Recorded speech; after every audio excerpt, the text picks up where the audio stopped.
What's going on, everybody? Welcome back to another episode here of the Sports Outlet Show. My math may be correct here, guys. I learned this in grade school, but last I checked, 3 is less than 4.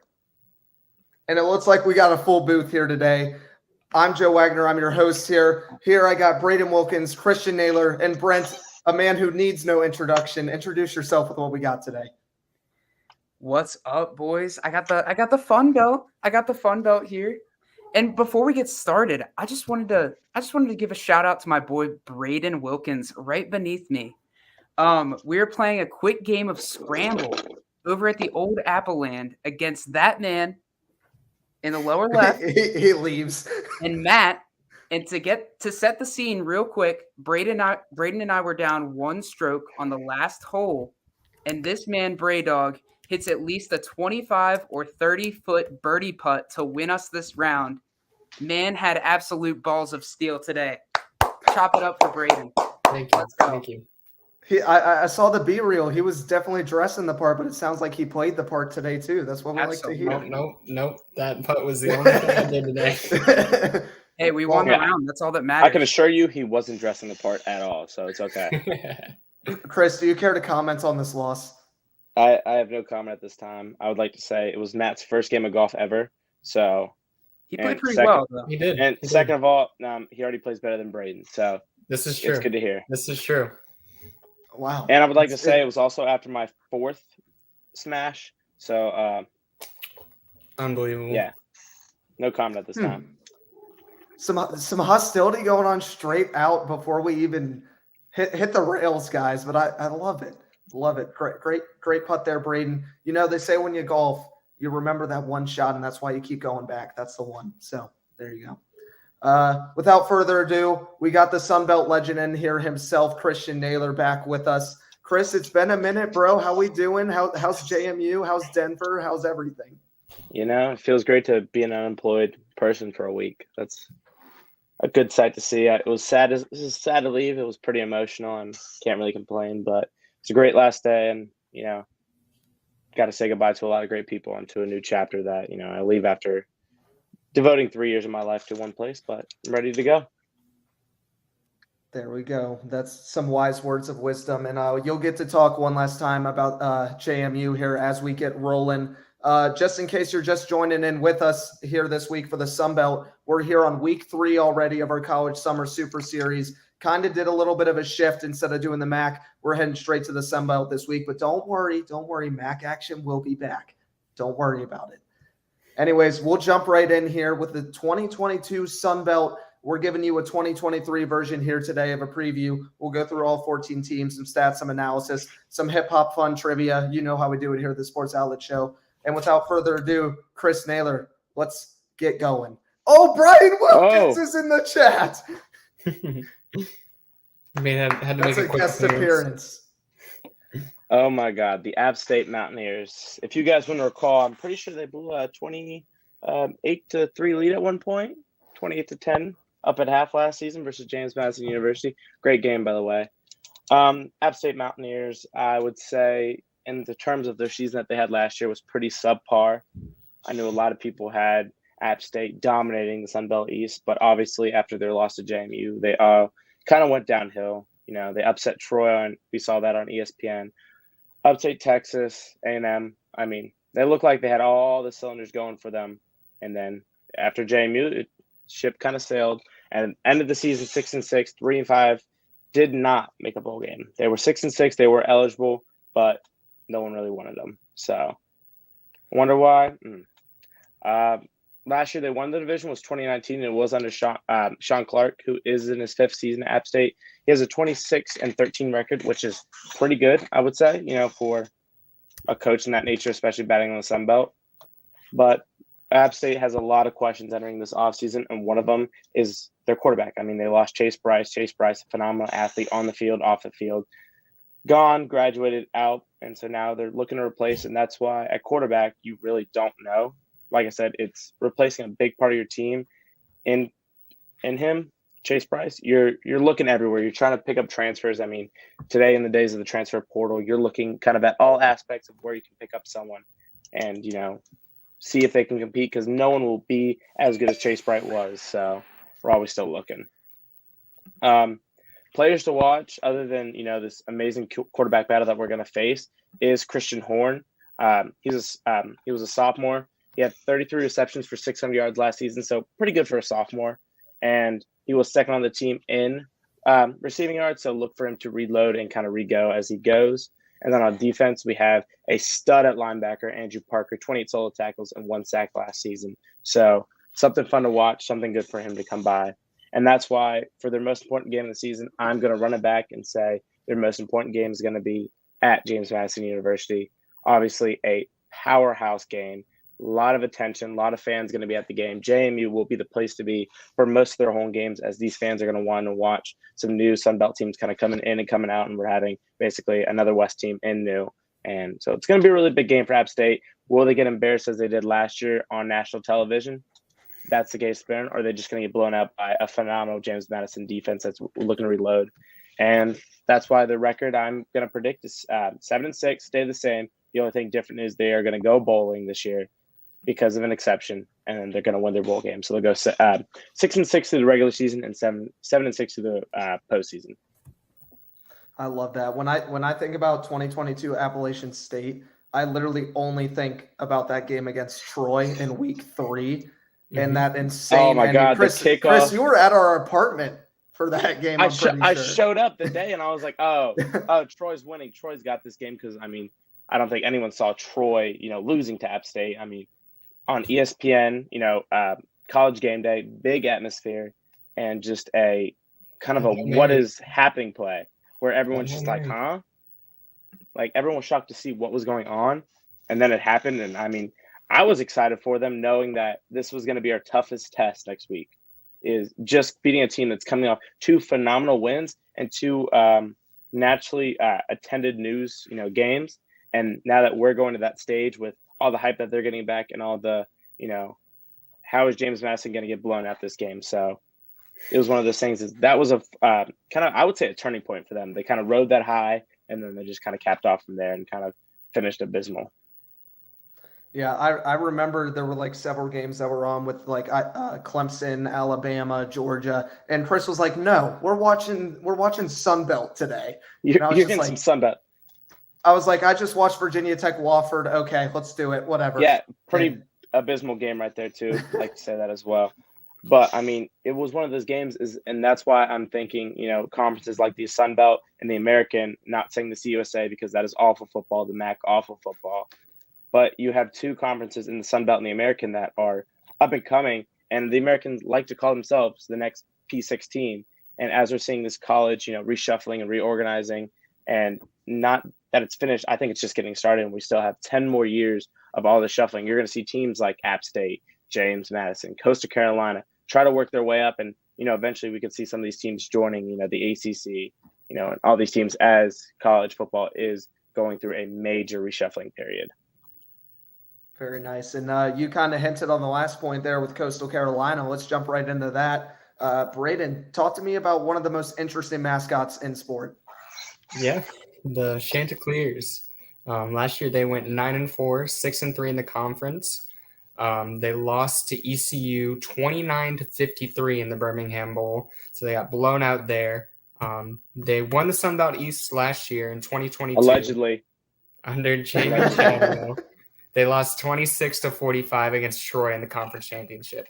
They also lost to James Madison 47-7. 47-7, Braden.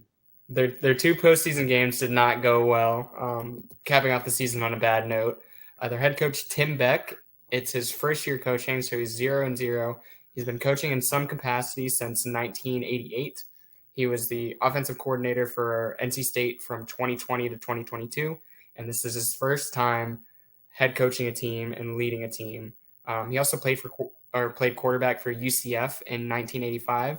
So he's an offensive-minded guy.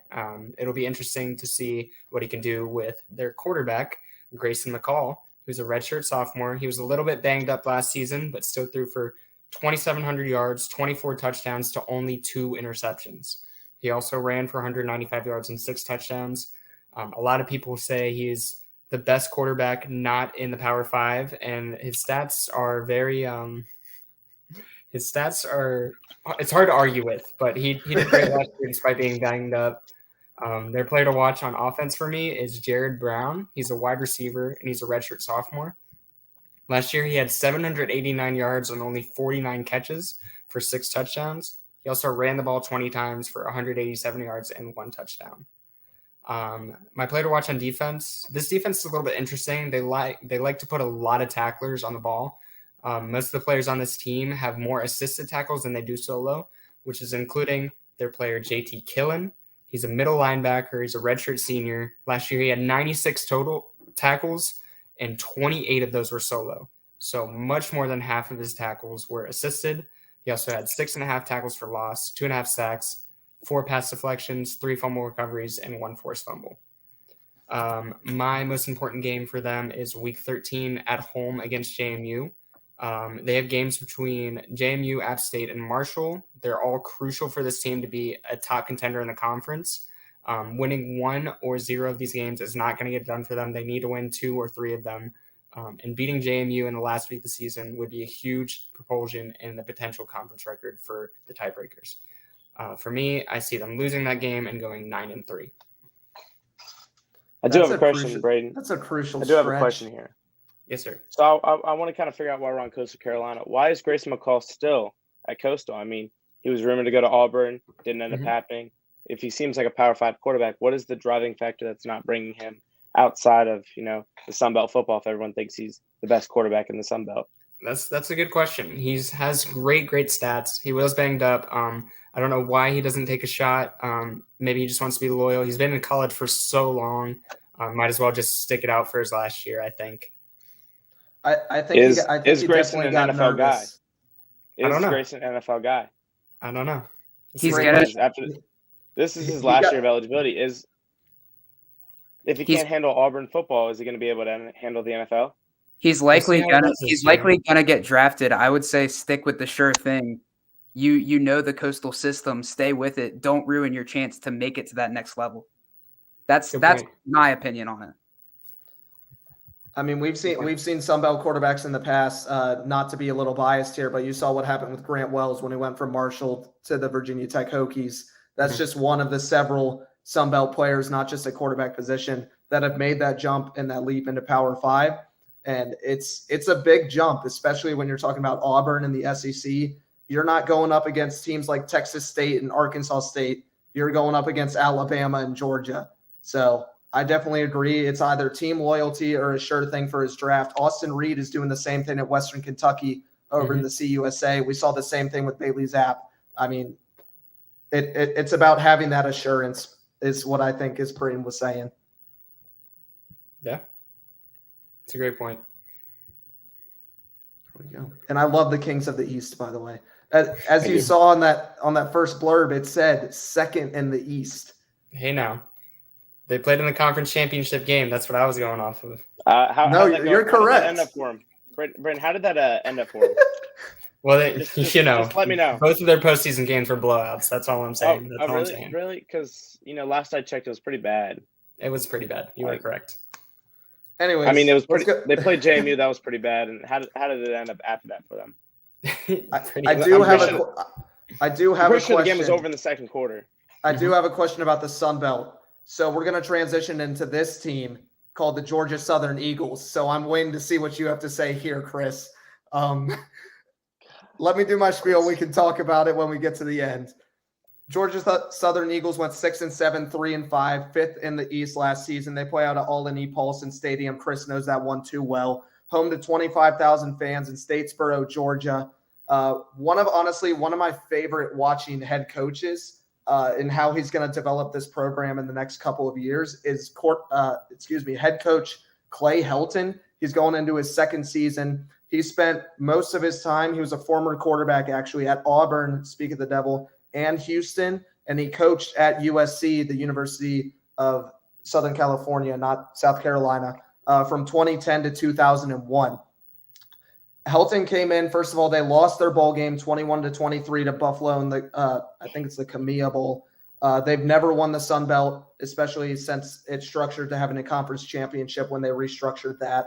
Helton absolutely flipped this team, like from x-axis to y-axis, just straight flipped it. Literally, Georgia Southern is coming in as hard-running, nose tackling, defensive up front. He absolutely flipped this team, especially with quarterback Kyle Van Treese, who had an absolutely electric season. He's going to be missed, very missed here by the Georgia Southern Eagles. But entering the senior transfer, Davis Brin, who threw for 2,138 yards, 17 touchdowns, 8 picks, and actually had a QBR of 147 over with Tulsa, where he was kind of rotating around for 4 years as a starter there with the Golden Hurricanes.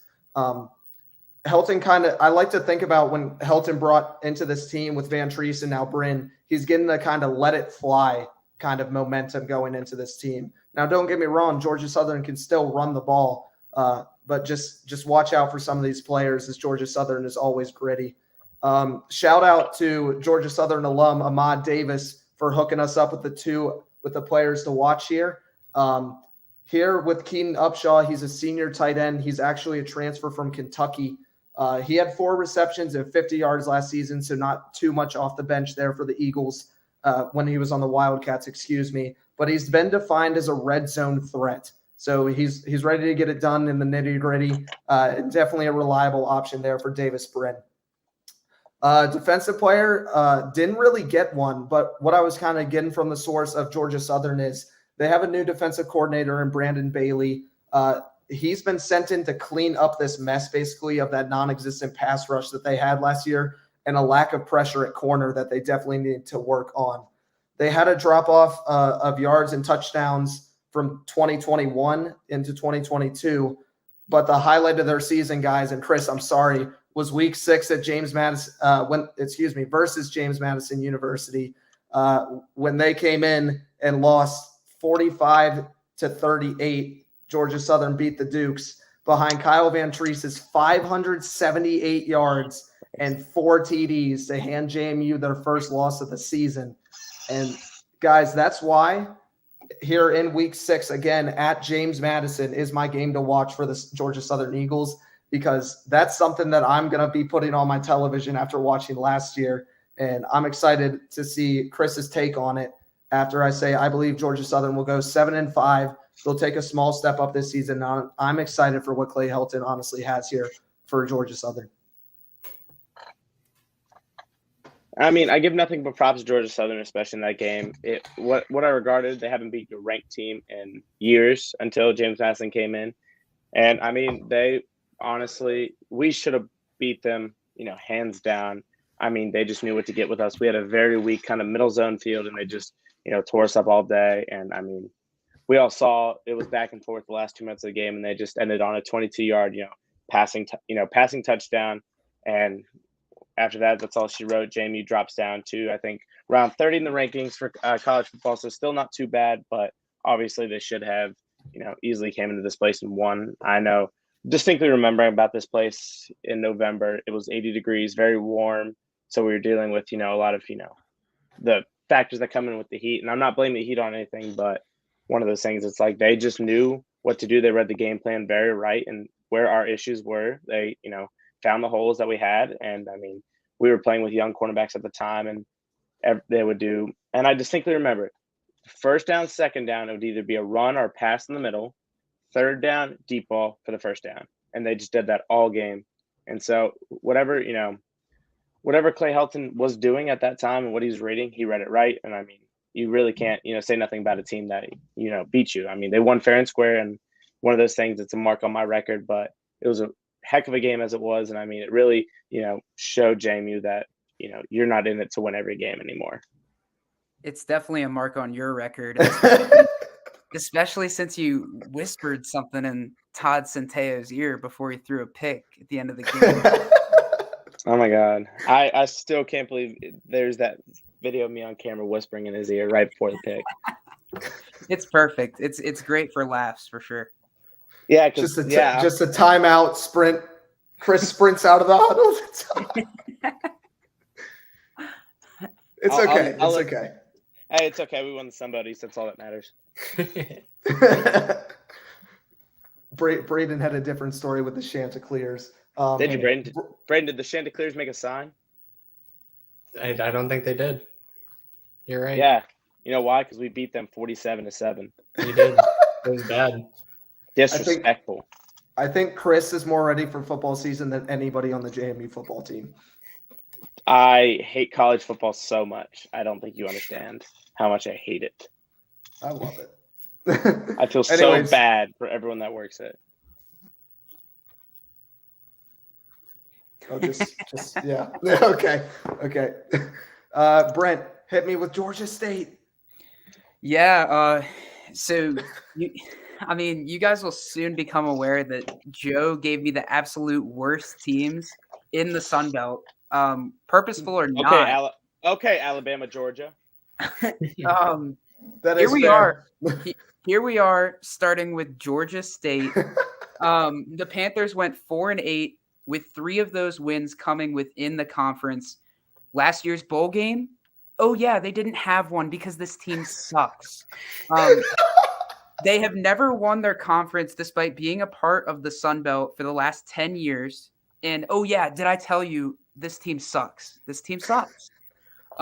They're led by head coach Sean Elliott, who has gone 35-43 in 6 seasons with the Panthers. So a losing record after 6 seasons, not too great. Is he on the hot seat? I have no idea. I didn't look at that, to be honest with you. You'd have to assume. I would assume. I would hope he's on. Their quarterback, Darren Granger. In 2 years at Georgia State, he has gone for 4,158 yards, 37 passing touchdowns, and only 11 interceptions, while compiling 1,380 rushing yards and 9 touchdowns on the ground. Honestly, I can live with that. Bright spot on the team for sure. The player to watch on offense is him, but there is another guy. He's a guy to keep your eyes on, senior transfer wide receiver Ja'Cory Carter. Ja'Cory profiles as the top weapon after Jamari Thrash left for Louisville. Thrash is leaving behind 61 vacated receptions. Ja'Cory, though, went for 120 catches, 1,200 yards, and 13 touchdowns in 2 seasons at Merrimack. He might instantly profile as the most dangerous weapon and can be used in the return game for the Panthers. The best player on defense is Javon Dennis. The junior defensive end had 47 tackles and 4 sacks. The year before, in his freshman season, he had a crucial 37-yard scoop and score against Ball State in the Tax Act Camella Bowl. They're also getting a 6'3", 245-pound outside linebacker transfer who could not quite find a home at Clemson.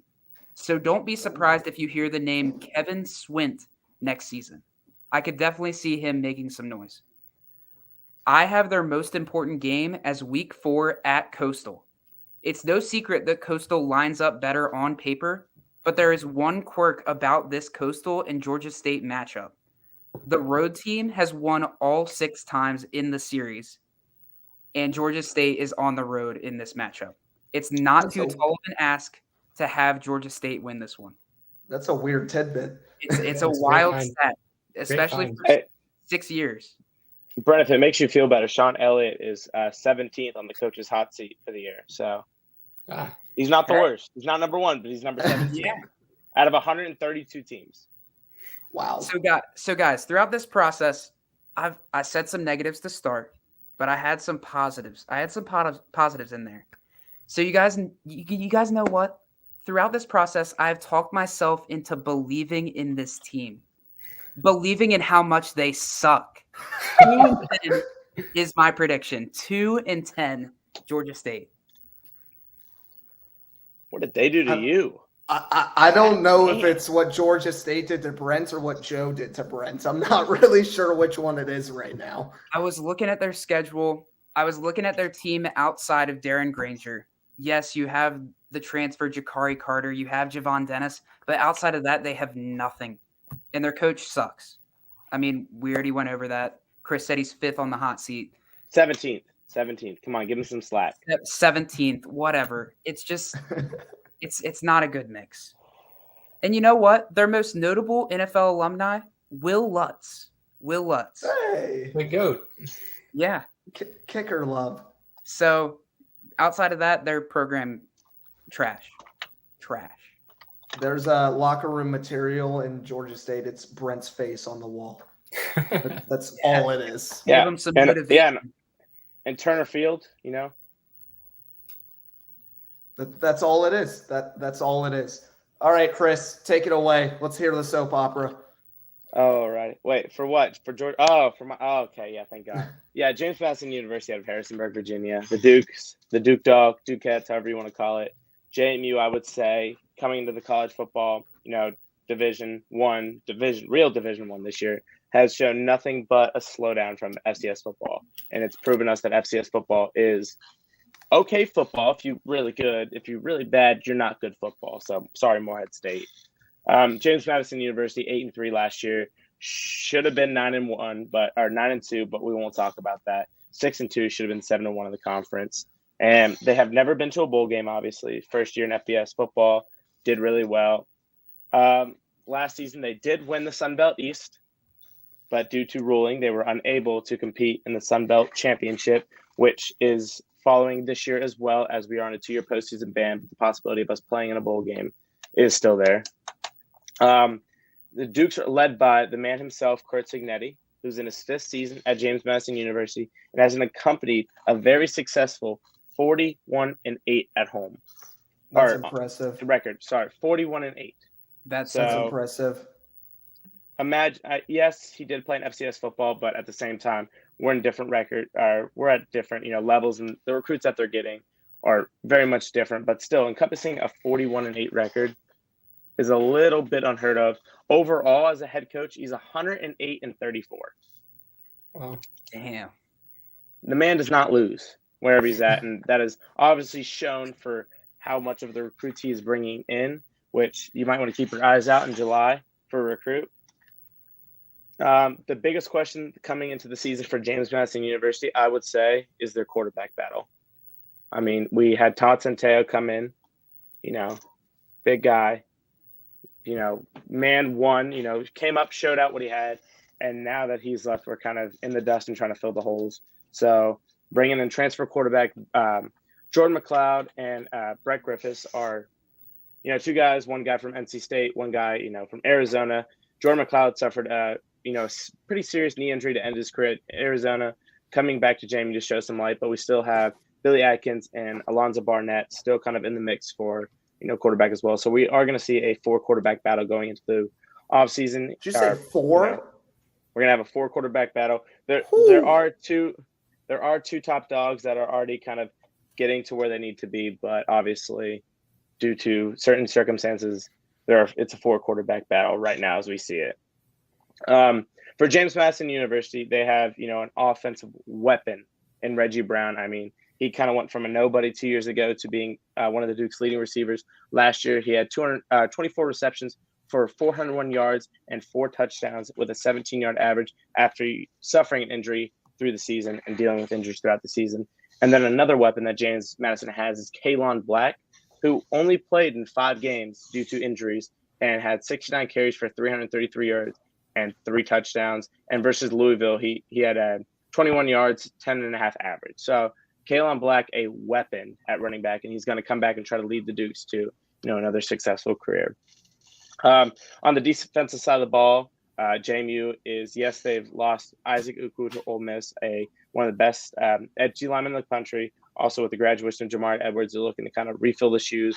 But leading them in the middle is going to be James Carpenter, a heck of an athlete, had 15 solos for 5.5 sacks in the interior D-line last year. Man gets to the quarterback and tries and takes him down as quick as it can.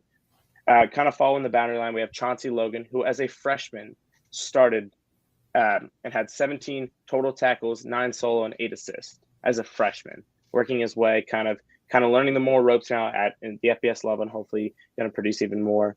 And then to round out their defense, they're led by Jalen Walker at linebacker, who had 29 solo tackles and 1 sack last year after, again, being injured for part of the season. So you have a bunch of guys on the defensive side of the ball that are really, new to the game and trying to, prove themselves. And so far, so good. They've already, proven themselves. For JMU, I saw really two games that on the schedule that, are 2 or 3 games on the schedule that are very big, like we need to win. Number 1, versus UVA.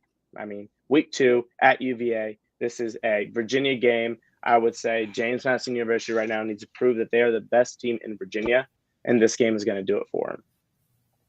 Hold on. UVA is not better than us this year, but you would still beat us. Yeah, well aware. UVA's team might be the absolute worst in FBS. Worst team in yes. But I would say this words later. This game solidifies James Madison if they win as the best team in Virginia. No question, hands down, even though we have the Commonwealth Cup coming up. And then another game, week 5 versus Southern Alabama, another team that's kind of up and coming in the west side of the ball. And they're traveling here, so that's going to be fun to watch. And again, we're going to Troy. So that's going to be another fun game to watch. JMU's first trip to Troy, seeing how they do. Basically, the best 2 teams in the Sun Belt coming at it. This should have been the conference game last year. Would have been a lot better game than what we watched. And so it's something to watch. And I have James Madison University going 9-4. You think about that. There's only 12 games in a season. James Madison University will get their waiver this year after completing a stellar record, making a bowl game, and showing FBS football what they have been missing in the Dukes and why they should be able to compete at the FBS level. And then in 2 years, making the 12-team college football playoffs. JMU is on a very high trajectory path right now. And if they keep this up, I don't see them making the college football playoffs in the next 5 years out of the question with how they've been playing. Clip that. I'm just saying with how they've been playing, if they keep on this line from their transition from FCS to FBS and now winning all these games, I couldn't see that them making this 12-team playoff format out of the question for them. I know that's what the college football committee wants to do, wants to get these kind of low-red teams, see if we can have an underdog story, and I see the underdogs in James Madison University. Were they ever ranked in the top 12 last season? No, we were top 25. But imagine, we were top 25 in our first year with FCS recruits. That's and true. We made top 25. You talked me into your coach. Yeah, and look at all the recruits we brought in. I think we've had 10 signings in the past month of Dukes committed to the future, beating teams like Tech, UVA, local teams that kids are not seeing all the money in Tech and UVA, but they're seeing that James Madison football is here to stay. And if Kurt Signetti remains at the helm, I can see the sky's the limit for these Dukes and how they compete in the next few seasons. So it's going to be interesting to watch them and see how they kind of do with, stepping up in the world one step and once they're able to, make the postseason. So you're saying they're going to go 8-4 and win their bowl game? No, did I say 8-4? Well, you said 9-4. Do you guys play 13 games this year? No, we play 12. Yeah. So yeah, we're going to go 8-4 and then win our bowl game to make it 9-4. Nice. So you can clip that one. I believe in the Dukes. I mean, I've kind of working with the roster before I left last week. You kind of see where we're at and where we stand, and I do believe the Dukes are ready and poised to make college football anything they want to be. As long as Kurt Signetti and the staff stays committed, we should be happy. But you're worried. He's a West Virginia alumni. West Virginia doesn't have a great head coach right now. You kind of think about it a little bit, but as long as he stays under the helm, I see the Dukes having a successful future. Clip that. That's all I have to say. Braden, you want to kick us over to where Grant Wells originated from? Yeah, let's talk about these Thundering Herd. Last year they went 9-4, 5-3 in the conference. They did not win the Sun Belt East in their first year, but it was a very promising season. They were very successful. Their last division win was in the CUSA East back in 2020, in which they lost the conference championship to UAB. Their head coach is Charles Huff. It's his third year. He's gotten 16-10 overall as a head coach. So he's had a pretty decent record so far. Their quarterbacks, they have 2 to watch for. Cam Fancher was their quarterback last year. He was a redshirt sophomore. He found his stride late in the season last year. Much like the rest of the team, Marshall started off a little bit slow, but then they really found their stride late in the season. He threw for 1,558 yards, 10 touchdowns, 6 picks, with 456 rushing yards and 1 touchdown. They also have T.J. McMahon, who is a senior transfer from Rice, who's also competing for the starting job. He threw for 2,102 yards, 18 touchdowns, 14 picks, and 154 rushing yards for 3 touchdowns. So we have a little bit of a quarterback battle there. Both of them are serviceable. Both of them will work for the rest of this offense. But the quarterback doesn't really matter when they have 1,400 plus rushing yards every year for the past 3 years. Kellen Laborn last year ran for 1,500 yards, and he is leaving. He's currently on the San Francisco 49ers roster, but that leaves a job open for Rasheen Ali. He's a redshirt junior running back who was battling personal issues and injury all last season, but he came back and won the Myrtle Beach Bowl MVP. They beat UConn in that bowl game, by the way, 28-14. In that game, he ran for 92 rushing yards and 1 touchdown. Back in 2021, his last full season, he ran for 1,400 yards, 23 touchdowns on 250 carries. So he can be an absolute workhorse. Marshall loves to run the ball. They've been successful at running the ball, and Rasheen Ali has proven that he can do it in the past and wants to come back and reclaim his title. And Marshall, with a great running back, they also had the best defense in the Sun Belt last year and top 10 in the nation. The player to watch for them in defense is Eli Neal. He's a senior linebacker. Last year, he had 98 tackles. Half of them were solo tackles, so 49 of those. He also had 9.5 tackles for loss, 3 sacks, 1 interception, and 3 passes deflected. This team is really, really good on paper. They have a great defense, a great run game, a decent quarterback either way. But they have a really rough schedule. They play ECU week 2, 2 ACC opponents in Virginia Tech and NC State in weeks 4 and 6. They also play JMU, Coastal Carolina, and App State's back to back to back in weeks 8 through 10. But that's not their most important game. It's going to be week 12 at South Alabama. It's through the toughest part of their schedule. They're going to be bruised and battered coming off the entire tough ACC opponents and the best of the East. They're coming up against a South Alabama team that was 10-3 last year in a second to last week of the season in their house. So it's an absolutely brutal schedule for Marshall. I have them taking a small step back and going 7-5. No, I fairly agree. When we played Marshall, definitely the best D-line I've ever, one of the best D-lines I've ever seen in my life. They are phenomenal, and one of the contributing factors of why, JMU did kind of shut them out. Their D-line, insane. I'm pretty sure one of their stats, they were either top 3 in the country at one point. So a phenomenal defense, whatever they're doing up there in West Virginia, obviously better than WVU in terms of, D-linemen. Nice. Yeah, that Marshall team, Rasheen Ali, I looked him up, Braden, when I saw your notes. He has a wicked first step. Not to quote Draft Day, but out of the gates, just bang. Yeah. Especially excited to see how he pans out. We'll move over here to a team that had less success last season. To the Old Dominion Monarchs, who went 3-9, 2-6, who were last in the East in 2022. They had a great week 1. Unfortunately, we'll talk about it later. But other than that, it was just loss after loss here for the Monarchs. Obviously didn't make a bowl game. Obviously have never won the Sun Belt Championship. They're coming into 3rd season with Coach Ricky Rane. He's 9-16 going into his 3rd season. So maybe something to watch there for another hot seat on the Sun Belt. He actually coached under James Franklin at Penn State from 2014 to 2019. He was helping out as an offensive assistant and defensive coordinator. So he was there for the Micah Parsons era. So definitely something to look at. My quarterback to watch, it's funny, there's a lot of Grants in football, I guess, is junior transfer Grant Wilson. He hasn't exactly won the job yet. He went 4 for 5 with 41 yards and 2 touchdowns last season. So not great. But they lost quarterback Hayden Wolf to Western Michigan. Quarterback Brandon Clark retired, and quarterback DJ Mack is just done with football. So it's really a battle between Wilson, Shields, and Scott. It's looking like right now that Grant Wilson's going to be the up-and-coming front runner to win this job.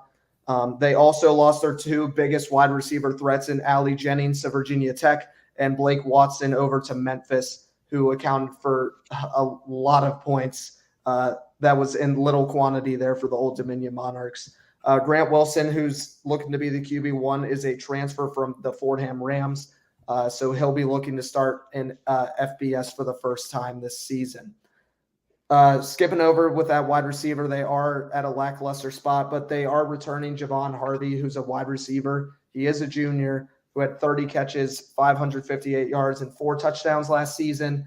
And I'm pulling this guy up. He's a junior middle linebacker. His name's Jason Henderson.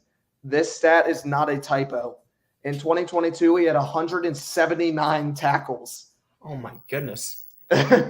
58 of those were on his own. He also had half a sack and a pass deflection.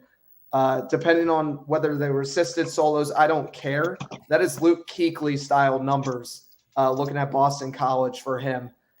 Jason Henderson is a monster on a defense that needs a lot of help. Obviously, you see my hat. Obviously, you know what's going on. Their biggest game, it's week 1 in Lane Stadium at Virginia Tech. I feel there's no question about that. The Sun Belt East is going to be really difficult for them as it is year after year. But you need to be able to go in week 1, try and kind of gain that momentum when you won 20-17 in their home opener. Fortunately for them, Lane Stadium has working elevators in their stadium, so we won't have any pauses at halftime this year. Other than that, Old Dominion's 20-point underdogs in this game. I don't think they get it done, but, I mean, I thought the same thing last year. Old Dominion, I got them doing the same at 3-9. Not too much going on here. There's too many gaps here for me. Hey, do you think Virginia Tech's going to start locking their stuff in at the locker room? It's a good idea. Yeah, it's a good idea. I mean, you're in Norfolk, Virginia. You would think, maybe close the door or two. That's just my opinion. Well, maybe that's a little extra motivation to hit the field with. Oh, yeah. Hey, come back to the locker room. My phone's stolen. There was a lot of things stolen. Oh, well aware. Including our pride. Anyways, that's all I got, guys. That's all I got for the Sun Belt East. Chris, do you have it? Have what? My fact? Do you have it? What? Is it a show without it? Chris. I have missed this. It's what the fans are here for. It's what they skip into the podcast. I'll put it on Twitter here at the 43rd minute. Chris, let's hear it. Oh, my gosh. So it was one of those things I've been thinking about over time, what I've done, And it's, it's kind of, relieving to look back and kind of emotional to think like, wow, I said that. That's pretty cool. But as we all know, this is, the final show for a while for me. It's obviously sad news. But I wanted to bring a little football because that's how we started. We started with football. And, since I am, going to pledge my allegiance against Washington for a little bit, I might as well bring in a Washington fact of the day. Thank you. In the once great Sandy Ball, he threw for 4 passing touchdowns, had an 80-yard punt, and caught 4 interceptions in the same game. What? In 1943. Oh, goodness. November 14th, 1943 versus the Detroit Lions, and they won 42-20. Of course it was against the Lions. So, one of those things. But just remember, guys, King James, tennis courts, tunnel. That's going to make me cry. Don't say that right now. Oh, I'll get everyone emotional. No, not yet. Emotional. I don't want that. No tears in Oklahoma. None. Retired. It's not retirement. It's a pause. It's just a pause. It's not goodbye. It's see you later. No, it's goodbye. I said goodbye to Paul. Whoa. Let's move on. Brent, I'm sorry. Yeah, so I promised I wasn't going to cry, but Joe gave me the Arkansas State Red Wolves. So I might have to shed a few tears here. I might have to. Brent, if we're being completely honest here, after watching their game last season, I am so sorry that you have to deal with that. Anyway, the Red Wolves enjoyed a nice record of 3-9 last year. Oh, they did. Only one of those wins being in the Sun Belt. They obviously did not have a bowl game with a piss poor record like that. They didn't. Yeah, surprisingly enough, 3 wins doesn't cut it. I'm taking that personally. That's what I heard. Tech fans wanted to say that. They were, however, co-champions of the Sun Belt back in 2016 with App State. They do. Glory years. I was looking through their history. They have pretty good history. Surprisingly enough, this school was a national champion back in 1970. Wow. I did just want to put in small font that was Division II, but still, that's still an achievement.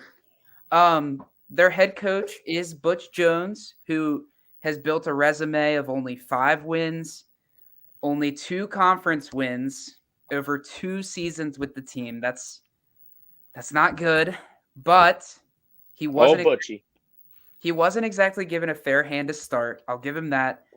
And he had strong records with Cincinnati and Tennessee not too long ago.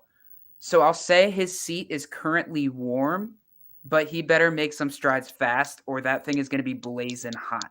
Blazing hot. You say his seat is warm. He's currently 4th on the coach's hot seat. Yeah. He's 4th. Yeah. His seat's not cold. It's burning hot. It's as red as his face is when he gets mad during games hot. I've seen a lot of articles that they like his past. They like what he's trying to do. It's just the team sucks, which he was put in a bad situation. So I think he has this year. If he can't make strides this year, he's gone. He's definitely gone. But he has this year to do it. Their quarterback is senior transfer JT Shrout. JT Shrout was supposed to be a huge factor when he was recruited by Tennessee in 2018 as a 3-star. However, some other guys got in the way of him ever getting a fighting chance. He then transferred to Colorado, where he didn't do much with a rough supporting cast. And he's now coming into a situation where it's make it or break it time. This might be his last true chance at success at the college level. The main player to watch on offense is kind of a feel-good story for Red Wolves fans. It's Corey Rucker. Corey Rucker was a big-time wide receiver for the Red Wolves in 2021 with 59 catches, 826 yards, and 9 touchdowns. He was so successful, he decided to take his talents to the SEC, where he caught 1 pass for a 52-yard touchdown with South Carolina and subsequently broke his foot on that play. So he suffered a season-ending foot injury. He was out, but now he's back with Arkansas State as the bona fide top target. So they're definitely liking that he's back. The defense, on the other hand, isn't all that bad. They're headlined by Malik Straker, a senior linebacker who flies all over the field. He had 81 tackles, 2 sacks, and a forced fumble last year. The most important game is Week 4 versus Southern Miss. Last year, the Southern Miss game put a bad taste in the mouths of Arkansas State. They were up 19-7 midway through the 4th quarter, but Southern Miss pulled off a 20-19 win in the final minutes, and this is a chance to get some revenge. With all that being said, I do actually believe in somewhat of an upgrade for Arkansas State, given their successful history, but I only have them pulling out one more win than last season with a final record of 4-8. All right, so combined so far, Brent, you're 6-18 on your records. That's not terrible. Hey. You want to know why that's not terrible? It's better than Butch Jones's. Yeah, that's true. That's true. Chris, any further comments about Butch Jones? That I hate that man. I don't know if we need to go down that road. I just been about State. I mean, do you think I'm tied to any? I could, we could tell some stories about the Sun Belt. If you want to hear a story about, Ark State. We might need to move on. No, it's a quick story. Am I tied to any legal responsibilities anymore? Probably. Alrighty. One time we had a politely decline this invitation, but we're leaving the Arkansas State game, and all of a sudden this vendor comes out of the corner and was like, you guys won, right? And we're like, yeah. And he just has a black big trash can that you see at in commercial size trash. And he's like, here you guys go. And we're like, what are you doing? We open the bag. All of a sudden, I kid you not, 90 beers. And he just goes, you want them? And we're like, where'd you get them from? He's like, oh, I just stole them. We're like, no, but was the option very tempting after winning and after the worst road trip ever? Absolutely. But I can tell you that Jonesboro, Arkansas is in the middle of a grass field. It's awful. It smells terrible. And I've never seen so many cotton fields in my life. 90 beers in a trash bag. Huh. That's something. Hey, that's just a usual Saturday night, isn't it? Well, that's all they did. The drunkest fans I've ever seen in my life. They were there at 8 a.m. in their campers, ready to go. Best food I've ever had too. Dedication. I don't think the guy remembered meeting me, but great guy. Braden, you want to talk about another fan base that has phenomenal food? Well, are we talking about the Cajuns or Monroe? Because I got Monroe.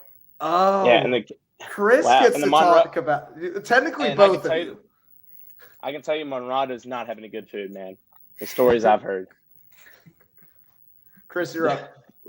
University of Louisiana, ULL, University of Louisiana Lafayette, the Raging Cajuns, as they're called. Great name, by the way. They were all right last year. They went 6-7, 4-4, so pretty average. I mean, I think the expectations were a lot higher for them. They went bowling this year, but they lost to Houston in the Independence Bowl, 16-23. And their last time the Sun Belt Conference game was 2021 when they won the last, and they beat App State for the title game. So, like I said, they're pretty good. They've been good. They have a great history of being good, and they have a brand new head coach. And Michael, I don't know how to say his last name with the the Joey Burr. But Michael, great guy. I'm sure he's going to do really well. His predecessor kind of went up and about. So, sorry, I'm not here to butcher names around town.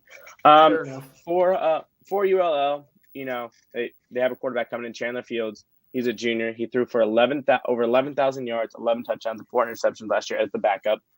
So, something to kind of watch for. Ruh-roh. He looks like he's in a mid-sneeze. Maybe that's what happened. He sneezed and his camera broke. It's just absolutely smacked right now. Oh, there he goes. Oh, well, that happened. Braden, do you want to talk to me about the Louisiana Monroe while we wait for that? Yeah. Unfortunately, they're not as interesting. They're not as good. They're just the worst Louisiana team in the Sun Belt. They're the Warhawks. They went 4-8 last season, 3-5 in the conference. Did not make a bowl. They have not won the West Division since 2018 when it was established. They last won the Sun Belt back in 2005, though, under head coach Charlie Weatherby. Their head coach is Terry Bowden. It's his third season. He's gone 8-16, but it's his 38th year head coaching overall. He's gone 180, 130, and 2. He was a head coach at Auburn from 1993 to 1998. Their quarterback situation, it's not great. I'm going to be honest with you guys. Jaya Wright is the first guy on their depth chart. He's a redshirt senior. Last year, he had 1 pass attempt for 3 yards. It's his third year. He was a JUCO transfer from Fort Scott Community College. And their other option is Brian Garcia. He's a redshirt junior. He has no career quarterback stats. He's been their starting holder for the past 3 years. So there's a lot of question marks at quarterback. It's not great at all in terms of the quarterback position. My player to watch on offense, though, is Tyrone Howell. He's a redshirt senior wide receiver. He had a pretty good season last year, 852 yards, 50 catches for 6 CDs. Let's see what he can do with these question marks at quarterback. And my player to watch on defense is Kennard Snyder. He's a redshirt sophomore defensive end. He had 61 tackles, 36 of those solo, 10 TFLs, and 1 sack. My game to watch is Week 13 at the Raging Cajun, Louisiana. It's going to be a rough season for the Warhawks if I know anything. If there's one game this team wants to win badly, it's this game against their in-state rivals. It's not going to happen. The Raging Cajuns are going to win in a blowout, and this team's going to go 1-11. Wow. I'm very concerned for this team. That might be the Uh-oh. lowest prediction I think we've had. Yeah. This might be Braden's Syracuse prediction, so let's clip this one too. I would be shocked, but go for it. ULM wins the Sun Belt. That would be something I'd be keeping my eye on now. Yeah. Anyways, Chris said, as I stare out my window, looks at the cable company. I wonder why. Just in case he somehow gets back before the end of this, I'll keep the Raging Cajuns for him. I'll just jump straight into South Alabama. 2022 South Alabama Jaguars went 10-3, 7-1, just behind the Troy Trojans here in that West Division. They play out at Hancock Whitney Stadium, which is home to approximately 25,450 fans in Mobile, Alabama. Their head coach coming in is going to be Kane Womack, 15-10. He's entering his third season. He was a defensive coordinator and linebacker coach from 2018 to 2020 before moving over to head coach. South Alabama lost 23-44. They got smacked by Austin Reed in Western Kentucky in the R+L Sarriers New Orleans Bowl. So they got beaten in the home state of Louisiana. Secondly, Braden, is ULM the best team in Louisiana? No. I just figured I'd ask. Just figured I'd throw that in there. Guys, I'm actually really pumped about this team. I actually did a lot of research on them. Their O-line could be the best in the Sun Belt. It has an absolute ton of depth, and South Alabama loves to run the ball. I absolutely love their O-line. That's something I want to watch. But I want you guys to hear this tidbit, and it sounds like everybody's having a clip it of the day. This is mine. The 1-2 punch of quarterback Carter Bradley and running back LaDamian Webb might not just be the best 1-2 punch in the Sun Belt. It might be the best 1-2 punch in every non-Power 5 there is. These guys are ridiculous. They're my highlight to watch. This team, I got some stats right here. Carter Bradley, he's a redshirt senior transfer. He had 3,336 yards throwing, pretty decent. 28 touchdowns and 12 picks. Again, pretty well. LaDamian Webb is a running back senior transfer as well. Both these guys transferred in. This guy is 5'7", had 209 carries, 1,062 yards, and 13 touchdowns in the back of the end zone. Carter Bradley and LaDamian Webb are my two players to watch here on this team. And guys, it gets even better on defense. On defense, they have a position I haven't seen since the 90s actually play here at South Alabama. Which one of you can tell me what a Husky is? The only reason I know it is I can see it in the Google sheet. Oh. I'm not going to say it. I'll let you say it. Braden, did you see it? No, I haven't looked at it. You want to try and guess what a Husky is? I want to say something in the secondary, but I feel like that's totally off. So a Husky is what I would define Jeremy Chin as in the NFL. Okay. He is a safety. He is a safety and linebacker mix. Oh, okay. I haven't seen someone on their depth chart put Husky in such a long time, and that's not even the best part. This dude's name is Yam Banks. Ooh, sounds like a basketball player name. That name is tough. Mm-hmm. He had 50 tackles, 35 of those were solo. He had a sack, a fumble recovery, and Yam Banks picked off the ball not 4, not 5, 6 times last season. That's incredible for college football to get 6 interceptions. That is a 1-2-3 punch for me here for South Alabama. Their O-line's phenomenal. But other than that, there's not much. There's not any depth there with the wide receivers. There's not much depth over on the defensive line. My game to watch for them is going to be Week 9 versus Troy Trojans. It's a game for the West, in my opinion.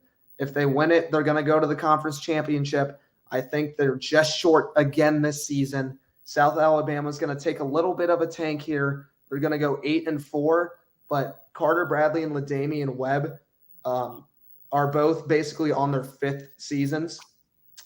I would look at those two names to possibly be 4th, 5th, 6th round picks in the draft, guys. And that's not a lot of people coming out of the Sun Belt saying that. So definitely something I would keep my eye on if I were y'all.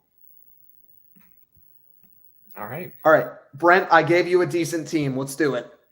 You stole my thunder. I was gonna say finally Joe gave me somewhat of a decent team with Southern Miss. I like Southern Miss. I actually did their recap last year. The Golden Eagles went 7-6 last year. I don't know if you have the stats on that. I don't remember my prediction, but hopefully it was around there. They went 500 within the Sun Belt. They ended the season on a high note, winning 38-24 against the Rice Owls in the Lending Tree Bowl. They have never been to the Sun Belt Championship, being that their first year was last season, but they did win the Conference USA West back in 2015. Their head coach is still Will Hall. Will Hall, great name. Who has gone 10-15 in 2 seasons with the team.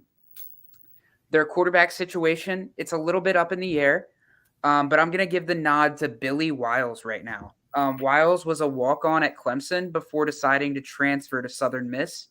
In 11 snaps with Clemson, he went 2 for 4 with a 25-yard touchdown pass. The interesting thing about Wiles, though, is that he actually grew up in Ashburn, Virginia.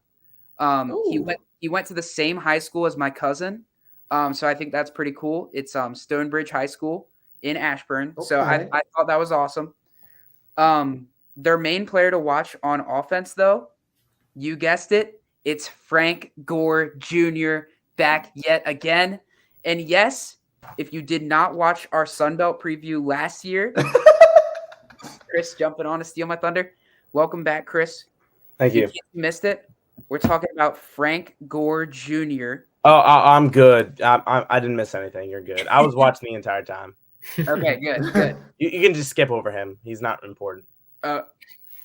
Bro. Somebody clip that. Yeah, as not a top 2 running back in the conference, he's not important. I highly disagree. If you did not watch our Sunbelt preview last year, this is the son of longtime NFL veteran Frank Gore Sr. Last year, he had 1,382 rushing yards and 9 rushing touchdowns. And man, oh man, I just hope he makes it to the NFL because I think it would be a great storyline. On the defensive side of the ball, the Golden Eagles have their ups and downs. Their pass rush is among the best in football, but their rush defense was rough. Additionally, their secondary wasn't too good either, besides one bright spot. That is senior safety Jay Stanley. He is one of the team's best all-around players and has had 115 tackles and 7 picks over the last 2 seasons. I have their most important game of the season as Week 7 at South Alabama. I think Southern Miss is good enough to be in consideration for the Sun Belt title game, just being that their side of the conference is a lot easier. But if they can't get past South Alabama after that bye week, it will likely be too big of a hill to climb. With that being said, Southern Miss has some very tough non-conference opponents, including Florida State, Tulane, and Mississippi State. So those are 3 rough games. And for that reason, I think they will go 6-6 this year. And then that's bowl eligible. And then I did want to add one fact about Frank Gore Jr. just because I love him so much. In the 2022 Lending Tree Bowl against Rice, Frank Gore Jr. rushed for 328 yards, an FBS bowl game record, and he also scored 3 touchdowns in the game, 2 rushing and 1 passing. Legit, I remember that. This guy is insane. He's insane, and oh my gosh, I hope he makes it to the NFL. I think it'd be so cool. I think he will. I think he will too.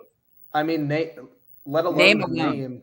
Yeah. Let alone the name. His performance on the field is showing he deserves at least to be a 6th round pick. Yeah, he'll be a late rounder, but I think he'll get drafted for sure.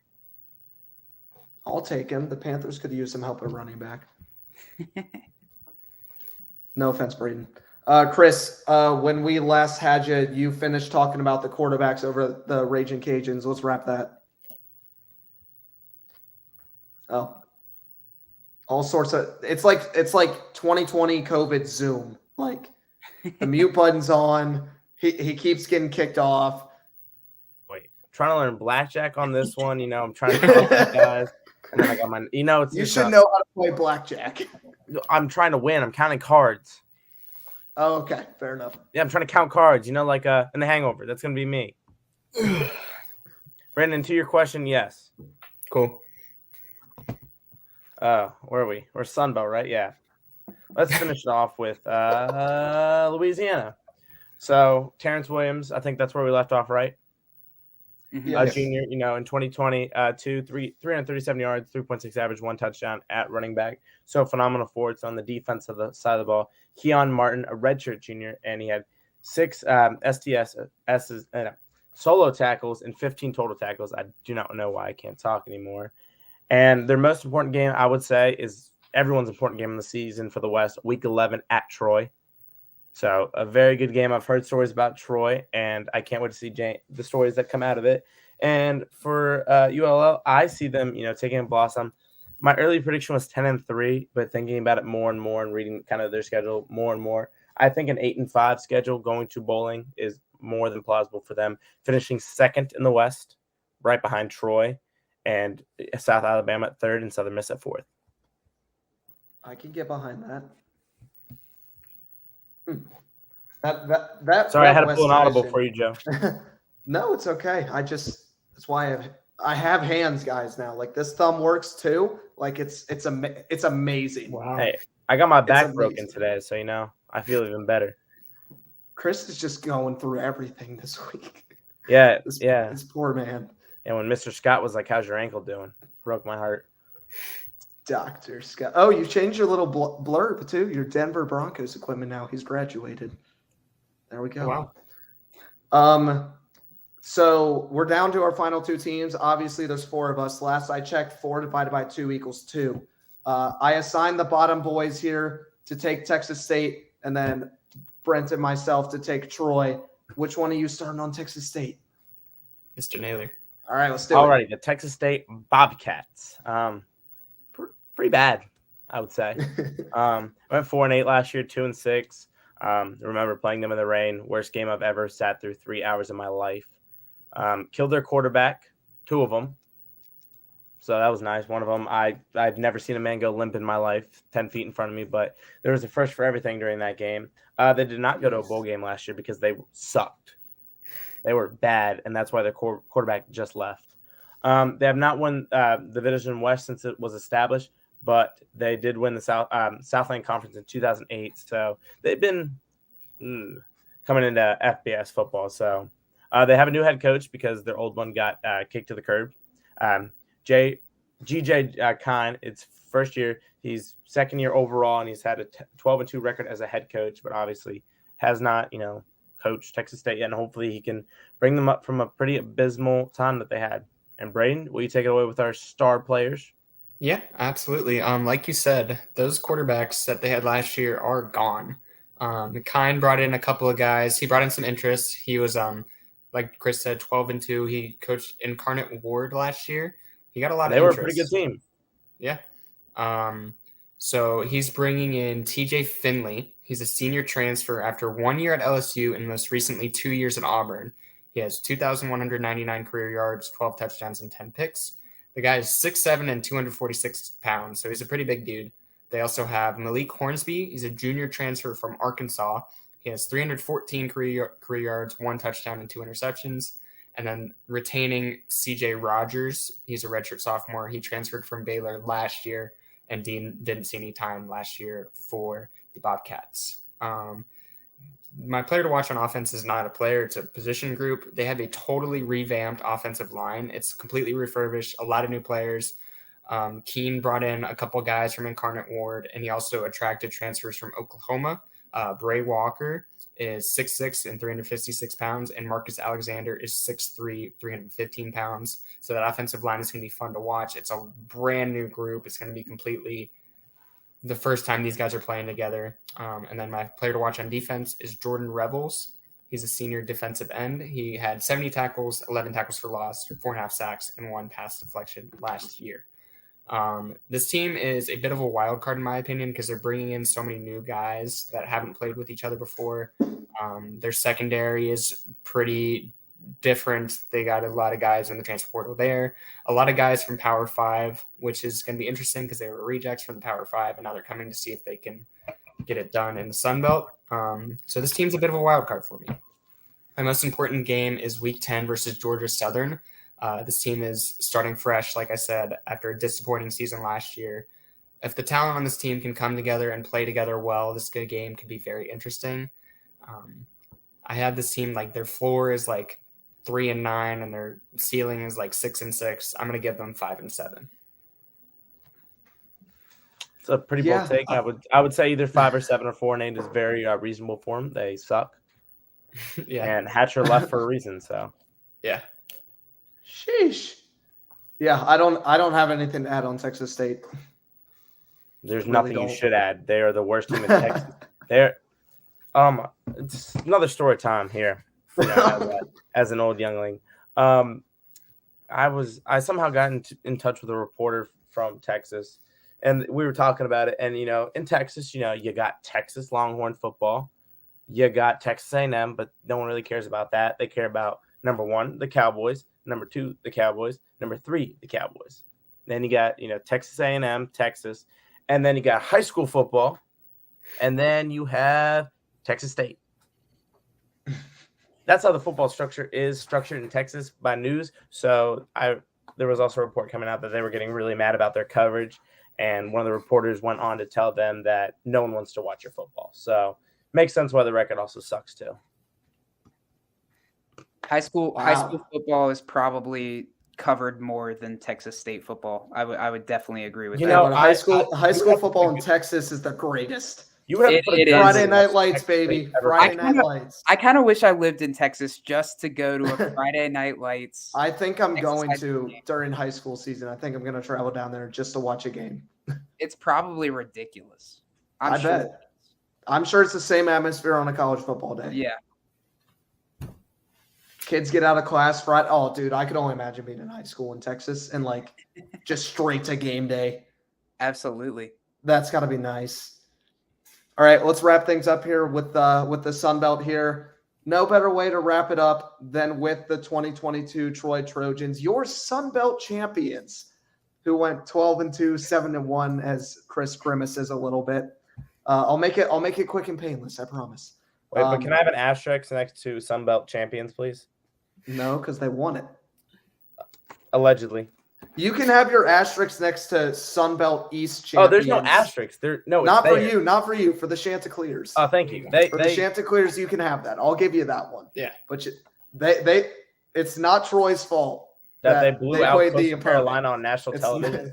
It's not their fault. Considering I turned that game off by the end of the second half, or first half. As I wrote on my sheet for Troy, we are the champions. They're coming in after a 12-2, 7-1 season. They obviously won 2022. They won the Sun Belt. They defeated Coastal Carolina 45-26. It was an absolute beatdown for Coastal Carolina. In their bowl game, they actually won that one as well. They won 18-12 against UTSA. You're welcome, Brent. In the Duluth Trading Cure Bowl.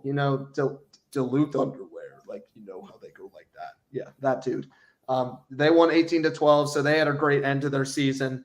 They're bringing back, obviously, second-year coach who in his first year, John Summerall, who went 12-2, looking to go back-to-back.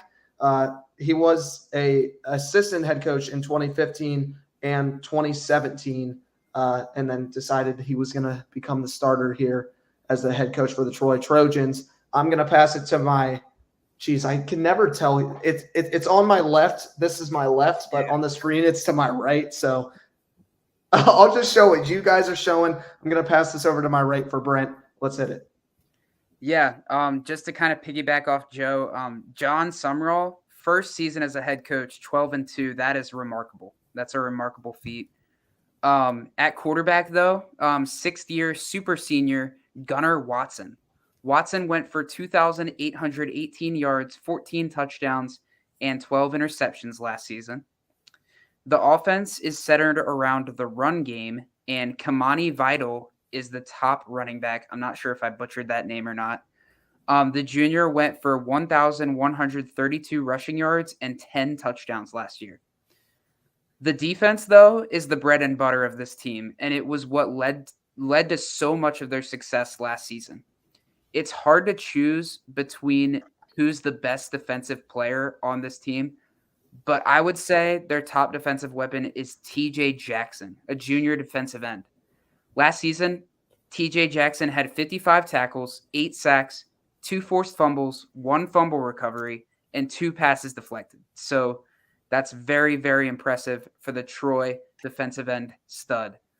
Their most important game will likely be Week 9 versus South Alabama, and it could very well be the Sun Belt game of the year. This game will feature the 2 top teams in the West, and I think the winner will make it to the championship game. It's between Troy and South Alabama, period. Agree. Everything is there for Troy to compete for another Sun Belt championship. The offense added some new weapons, and their defense stayed the same. They also don't have to face App State, Coastal, Georgia Southern, or Marshall in the regular season. All 4 of those teams are a threat to win the Sun Belt. Their toughest conference games, South Alabama and JMU, they're both at home. They're home games for Troy. Count on Troy competing once again. I project another 10-2 regular season. Yeah, Brent, I'll jump in here. I was seeing the same thing with you when I was looking over this schedule. I had them at 10-2 as well, going back to that Sun Belt West Championship game. I mean, the roster's filled all around. They have everything they need for a Sun Belt repeat. It's just who's coming in from the East to stop this team. Yep. I don't really know. The Sun Belt East is going to be extremely competitive, but like you said, it's a 2-horse race here between the Trojans and the Jaguars for the Sun Belt West. It's definitely something to keep an eye on. I also had them at 10-2, and I'm just excited for the conference in general. It seems like there's a lot of growth in the sport, like Chris was talking about. Chris, before I have you wrap up and give us a little Sun Belt overview, we did this last week. You might have seen. Based off our predictions, I went ahead and pulled up what exactly these Sun Belt would look like should these records pan out for us, guys. I'm going to share my screen here real quick, and let's see how it all shaped out. And I got to zoom as boop, boop, boop. All right, so here in that East, looks like JMU is going to fall again, according to your predictions, Chris.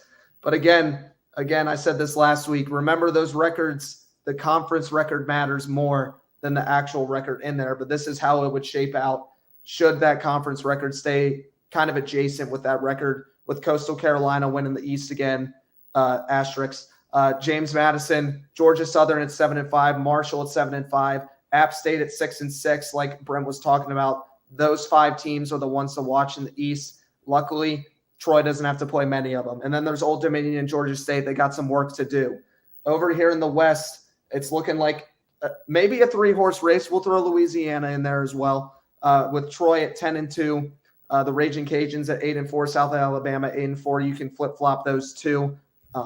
Southern Miss Golden Eagles at 6-6, Texas State, Arkansas State, and ULM for the Warhawks not making bowl games, it looks like, this season. But that would, since the Sun Belt Championship is in the home stadium of the top team, would show us a rematch of Coastal Carolina versus Troy. That's not fun. At Veterans Memorial Stadium in Troy, Alabama, is what we're showing right now. But again, we're not usually correct with these things. Chris, your take. I mean, it's fair enough to say, like I said, it's one of the biggest things is how is the Sun Belt going to look after this year when James Madison University is off its probationary period. They're fully involved in all the activities that they can be, full travel, full post-game eligibility. So I would say this year, this kind of conference has, its last year of kind of, disparity and, asterisk marks. And I feel like we're going to start seeing, especially as a conference grows even more, I do believe the Sun Belt Conference is the best G5 conference there is right now. We can say definitely better than the CUSA. CUSA is definitely bottom tier, rivaling American, but I do feel like the Sun Belt is strong, and the Sun Belt is only getting stronger as it goes. And I'm very interested to see throughout the next few years of college football realignment where the Sun Belt teams play and all this magic. Very interesting teams to watch. They have a great philosophy on how they do things, and I know Sunbelt football is a lot better than CAA football. So it's going to be an interesting year to see the Dukes, and it's going to be very interesting to watch them not from the sidelines, but in an NFL locker room right before a game day. So, it's sad to say that, I can't talk to the boys every week and I can't give you guys the insights of some tea going on in the locker room, but Sunbelt is strong. James Madison is strong. They always say you're supposed to leave something better than you left it. And I would say I'm leaving JMU just a little bit better than I found it. There you go. Well, Chris, I'm going to use that same saying here since I'm all the way in Oklahoma and don't get to give you a sappy goodbye hug. I got a few things that I'm going to say to you real quick about leaving things better than you found it. For those of you that don't know, Chris is heading over to the Denver Broncos in the equipment staff. He's going to do an amazing job like he did at James Madison. If you know something about Chris, it's his loyalty to a program. That's what he's shown with JMU, and I know that Denver is going to be more than lucky to have him. More than just that, for those of you that don't know the history behind this show, the Sports Outlet Show started in my basement in August of 2019. And we are sitting here in June of 2023, almost moving in to year 4 of this show, where we've had several guest stars. Brent came on full time, which I had no idea why he wasn't in the first place. But Chris was always the person you guys never saw doing the things behind for us. Chris was always editing the audio, uploading our stuff onto Buzzsprout before YouTube even came calling, onto Spotify, onto Apple Podcasts. He's been the brains behind the operation. It's been more than a pleasure having him on here. It's not goodbye again, but I run the banners around here if you didn't know that.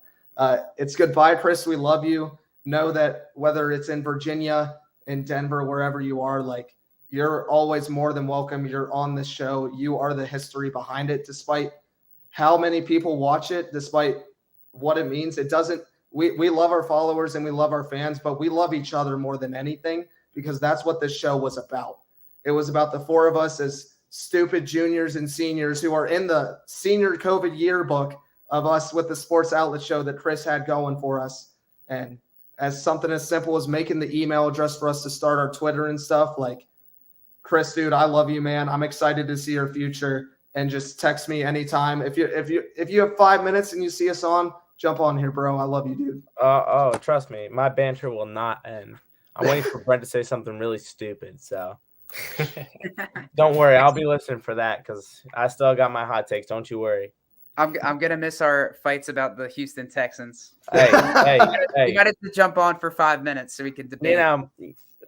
Following my no longer being able to bet on sports, I wish I could.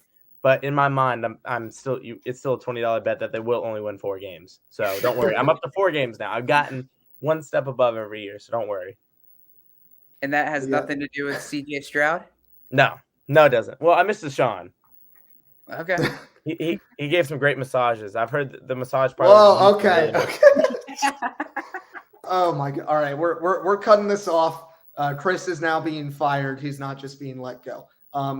Anyways, I've quit 2 jobs. Might as well get fired from the 3rd. There we go. Although I don't pay anybody here, so I don't Allegedly. really know what you'll want from me. Allegedly. Anyways, that's all we got from the Sunbelt and the Sports Outlet Show. Again, huge thank you to Brent in the Fun Belt, Chris Naylor, the Denver Broncos equipment, and JMU equipment. He was the flip-flop. And Braden Wilkins, thanks for showing that guest star for Brian for the team. I mean, views are going to go off the charts. Hey, I got to start texting all the girls, moms, daughters, cousins, any girl. Brian was on. For all our fans that aren't in Stephens City, they're just like, what the heck is going on? Other than that, we're tuning out here on the Sports Outlet Show. We'll see you guys next week for MAC action, as we're only 3 weeks into this 10. Yeah, baby. We're 3 weeks into this 10-week series. We'll see you next time here.